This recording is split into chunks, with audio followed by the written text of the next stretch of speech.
তাণ্ডব তাণ্ডব তাণ্ডব ব্যাংক আসি কি এই মুভিতে এত আলোচনা সমালোচনা হইতেছেটা কেন? সো ফাইনালি আমি দেখে ফেললাম এই ঈদের মোস্ট হাইপড ফিল্ম শাকিব খানের তাণ্ডব। ডোন্ট আস্ক মি দ্যাট কেমনে দেখলাম, তোমরা ব্যাংক হলে গিয়ে দেখবা, কারণ এইসব মুভির বেস্ট এক্সপেরিয়েন্স হলে গিয়েই পাবা। তো শুরু করা যাক রিভিউ নামে লুজার। আচ্ছা, মুভির গল্পটা যদি আমি শর্টে বলি, মাঙ্কি মাস্ক পরা একটা র্যান্ডম গ্রুপ বাংলাদেশে একটা নিউজ চ্যানেলে হামলা করে দেয়, আর ওইখানের স্টাফদেরকে জিম্মি করে দেশের বড় বড় নেতা খাতা লাইক মন্ত্রী মিনিস্টারদেরকে ডাইকে ওদের থেকে কিছু একটা হাসিল করার চেষ্টা করে। আর অন্যদিকে একটা গ্রামের সাদামাটা ছেলে যার গার্লফ্রেন্ডের অন্য জায়গায় বিয়ে হয়ে যেতেছে, কারণ সে চাকরি পাইতেছে না। এখন সে ঢাকা চলে যায় চাকরির খোঁজে, আর ওইখানে একটা ফেক কেসে ফাইসা যায় যেটার ব্যাপারে সে কিছুই জানে না। লাইক তোমার গার্লফ্রেন্ড যখন তার মেল বেস্ট ফ্রেন্ডের সাথে করে, আর ওটা যখন তুমি জানে যাও, তোমার গার্লফ্রেন্ড বি লাইক আমি তো ইনোসেন্ট, আমি কিছু জানি না।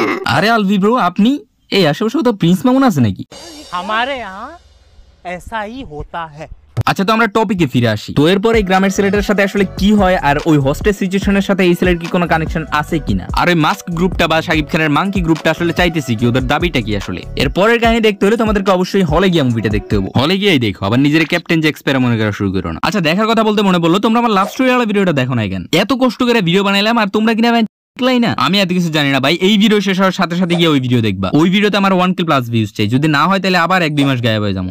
তো এবার রিভিউ শুরু করা যাক। তার আগে একটা বিষয় ক্লিয়ার করে দেই, আমি কোনো প্রফেশনাল রিভিউয়ার বা ফিল্ম ক্রিটিক না যে একটা মুভির প্রত্যেকটা সিন ডিপলি রিসার্চ করে ওগুলোর উপর রিভিউ দেবো। আমি ভাই সাধারণ অডিয়েন্স হিসেবে আমার যেরকম লাগছে আমি ওরকমই বলবো। তো প্রথমেই শুরু করা যাক অ্যাকশন দিয়ে, কজ ও তোমার ভাইকা ফেভারিট জনারে। মুভি শুরু হওয়ার পর ভাই আমি পুরাই হতাশ, কারণ ফার্স্ট হাফে কোনো অ্যাকশনই নেই ভাই, একটা গান শট ছাড়া আর কোনো এক্সিস্ট করে না। আচ্ছা, আমার মনে হয় ক্যারেক্টারগুলো ইন্ট্রোডিউস করার জন্য, তারপর অ্যাকশন সিকোয়েন্সটার জন্য একটা বিল্ড আপ ক্রিয়েট করতে করতে একটু বেশি সময় নিয়ে ফেলছে মেবি। কিন্তু পুরো 1 ঘন্টা পর যখন একটা অ্যাকশন সিকোয়েন্স আসে, আমার মনে হইতেছিল এই 1 ঘন্টা আমার বৃথা যায় নাই, কারণ এই অ্যাকশন সিকোয়েন্সটা টিপিক্যাল বাংলা মুভির অ্যাকশন না, এটা অনেক আপডেটেড অ্যাকশন। তবে হ্যাঁ, একেবারে দুর্দান্ত মাইন্ড ব্লোয়িং ইন্টারন্যাশনাল লেভেলের কিছু একটা হয়ে গেছে, এরকমও কিছু না। তো ইন্টারন্যাশনাল মুভির সাথে কম্পেয়ার করতে যায় না, হতাশ হবা। আচ্ছা, এই মুভিতে কিন্তু আয়নাঘরও আছে। হায় রে রাফি ভাই, আপার কথা মনে করাই দিলেন।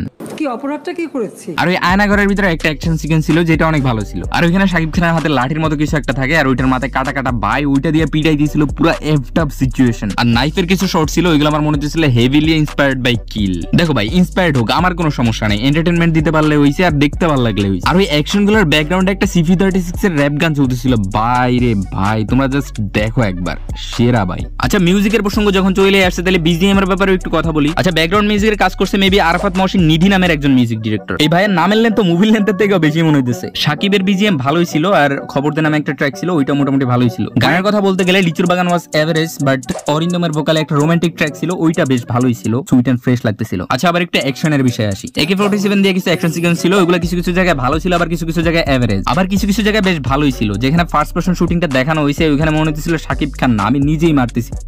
এই সেম টেকনিকটা আমি রিসেন্টলি একটা হলিউড মুভিতে দেখি, যেটা ছিল টম হার্ডির হ্যাভক। মুভির গল্পে আমারই কিছুই নাই, সিম্পল গল্প, নেটফ্লিক্স অরিজিনাল মুভির সাথে যা কইরা থাকে আর কি, বাট অ্যাকশন সিকোয়েন্স গুলা ভাই রে ভাই এককালে দিলে লাগে ভাই। আচ্ছা, তাণ্ডবের সাথে যেটা হইছে, ওরা একটু হলিউড টাইপের অ্যাকশন করতে চাইছে, এই জন্য দেখবা এটার ভিতরে অতিরিক্ত স্লো মোশন বা over the top south Indian মার্কা অ্যাকশন নাই। এই জন্য কেউ কেউ কমপ্লেনও করতেছে যে স্লো মোশন শট নাই কেন। আরে রাফি ভাই, আপনি কা করে বিরিয়ানি খাওয়াইতেছেন, এরা তো পশ মামুনের টিকটক খায় অভ্যস্ত। তো এবার আসছে ক্যামিওর ব্যাপারে। ভাই, 2টা ক্যামিও ছিল, দুটোটাই মাইন্ড ব্লোয়িং, অসাধারণ। আর সবচেয়ে যেটা ভালো লাগছে, ওই ক্যারেক্টার গুলোর ফোর্সফুলি ঢুকানো হয় না, গল্পের প্রয়োজনেই তারা আসে। প্রথমত আফরান নিশু, আমি মাসুদ, সুরঙ্গ মাসুদ, জায়গায় জায়গায় সেদা করে দিমু, রাত্রে ঘুমাইতে পারবি না। দেখো ভাই, সত্য কথা বলতে আমি সুরঙ্গ মুভিটা দেখি নাই, তাই এই ক্যারেক্টারটার সাথে ওরকম ভাবে আমি কানেকশন ফিল করিনি। তার মানে এই না যে ক্যারেক্টারটা ফোর্সফুলি ঢুকানো হয়েছে, গল্পের প্রয়োজনে ছিল তাই দেখানো হয়েছে। এখন যেহেতু আমি সুরঙ্গ দেখি নাই, তাই ওর অরিজিন স্টোরি বা ও কি কি করছে না করছে ওইসব ব্যাপারে আমার কোনো ধারণা নেই, তাই আমি এত কানেকশন ফিল করিনি। বাট নিশো ভাইয়ের পারফরমেন্স, তার ডায়লগ ডেলিভারি পুরাই পারফেক্ট। তবে এত কাহিনী শাকিব খানের বোধাই ফ্যানদের বয়কট পরও যে নিশো ভাই থাকবে, এইটা আমি কখনো চিন্তা করিনি। তাই hats off to Raihan Rafi বিষয়টাতে স্মার্টলি হ্যান্ডেল করার জন্য। Thanks, love you. এরপরে আসে সিয়াম আহমেদ। সিয়াম ভাই ভাবি বললো নাকি ক্যামিও করতে? ওকে যেটা করতে বলবো সেটা করবে। আচ্ছা, কারা জানি কইছিল সিয়াম আহমেদ অভিনয় করতে পারে না, তাকে মুখে পুরো এক বদনা পানি মেরে দিছে এই ক্যারেক্টারটাই অভিনয় কইরা। ভাই, এক কথা বলতে গেলে পুরাই আগুন। সিয়াম ভাইয়ের একটা ডায়লগ এখনো মাথার ভিতরে ঘুরতেছে, আপনি কে মাদারবোর্ড। ভাই, ক্যারেক্টারটা পুরাই সাইকো, যেমনে হাসে রে আরমান মনসুর, সেরা ভাই সেরা। কিছু কিছু জায়গায় তো মনে হচ্ছে শাকিবের থেকেও বেটার গুড। রাফি ভাইয়ের কাছে আমার একটাই অনুরোধ, এই ক্যারেক্টারটার উপর একটা স্পিন অফ মুভি বানান, নাইলে সিরিজ বানান, কিছু তো বানান। আচ্ছা, এই ক্যামিও গুলো শুধুমাত্র ক্যামিওই না, এইগুলো দিয়ে একটা সিনেমাটিক ইউনিভার্সের সেটআপ দেওয়া হয়েছে, লাইক মার্ভেল, ডিসি, তারপর ইন্ডিয়ার স্পাই ইউনিভার্স। পরবর্তীতে কোনো একটা মুভিতে হয়তো এই 3টা ক্যারেক্টার একসাথেও আসতে পারে। আচ্ছা, তো এবার আসে যাক কালার গ্রেডিং এ। কালারটা ভাই একটু গ্রে টাইপের ছিল, যেহেতু মেইন লিড গুলো একটু গ্রে টাইপের ছিল, একটু না বেশ ভালো পরিমাণে গ্রে টাইপের ছিল, এই জন্য কালারের সাথে বিষয়টা পুরো ব্লেন্ড হয়ে গেছে, আর তাই দেখতেও ভালো লাগতেছিল, কোনো নাটক ফিল দেয় না। এখন 2017 জাস্টিস লিগের মতো না হইলেই হইছে। স্নাইডার ফ্যান তোমাকে কিছু বলা হয় না, don't take it personally. By the way, rebel মুনের কি খবর?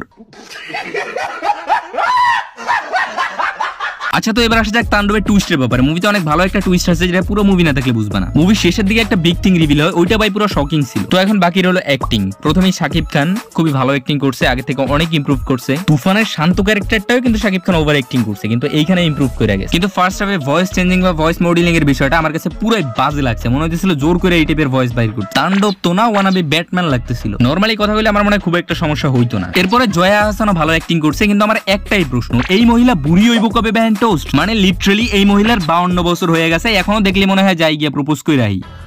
চলতি ফিরতি কোকেন হ্যায় কোকেন। আর সাবিলা নূরের করার মতো কিছুই ছিল না, she just act like a doll in this movie, কিন্তু দেখতে অনেক ভালো লাগতেছিল। I love you. Fazlur Rahman বাবুরে পুরো ওয়েস্ট করা হয়েছে। আমি জাস্ট বুঝি না প্রত্যেকটা মুভিতে ফজলুর রহমান বাবুরে নিয়ে তারপর ওয়েস্ট করার মানেটা কি? একটা দুটো সিনে একটু করে দেখায় তারপর নাই, এগুলোর কোনো মানে হয়? আচ্ছা, তো মুভি রিভিউ এই পর্যন্তই শেষ। এইবার আছে শাকিব খানের কিছু বোধাই ফ্যান্সদের নিয়ে। বাগার পশু থাকুক, শের তো শেরই। আর তুই একটা বোকা ভাই, বাংলা সিনেমার সবকিছু ইমপ্রুভ হয়ে গেছে, action, cinematography, sound designing, editing, everything.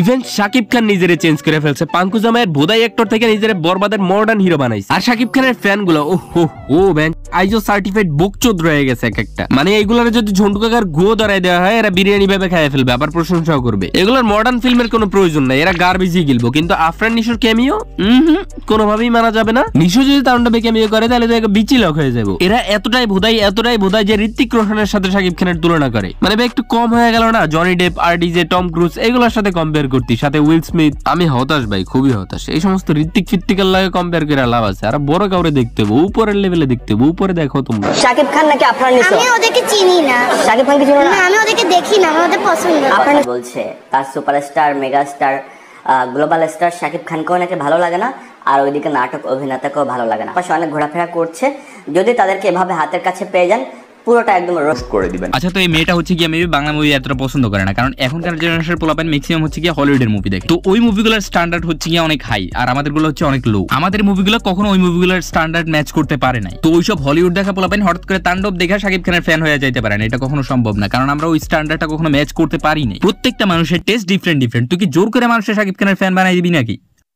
Trust me, এই পোলা মাথা থেকে হোগা পর্যন্ত পুরোটাই বুক, আর বাকিটা সাকিব ভাইয়া বেহেন। এরা মনে হয় শাকিব খান একটা পাদ মারলে ভিডিও বানায় ফেলে। বন্ধুগণ দেখুন, এই মাত্র কিন্তু শাকিব খান একটা পাদ দিয়েছে, পাদের গন্ধ খুবই ভালো। তো এই পাদটি ডিরেক্ট করেছিল আমাদের মান্যগণ্য গন্ধযুক্ত জগন্য চৌধুরী, সরি স্বপন চৌধুরী। ভাই ট্রাস্ট মি, এগুলো কোনো সিনে ফাইল না, এগুলো হচ্ছে ফ্যান ক্যাটারিং করে ভিউজ কামাইতে আসে। 2-4টা মুভি ফ্লপ দেখ শাকিব খান, দেখবে এগুলোর খুঁজে পাওয়া যাবে না, ঠিক আছে?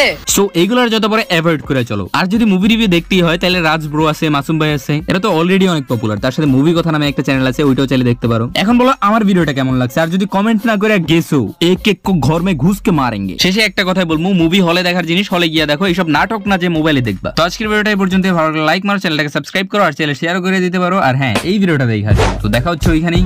ওকে, বাই।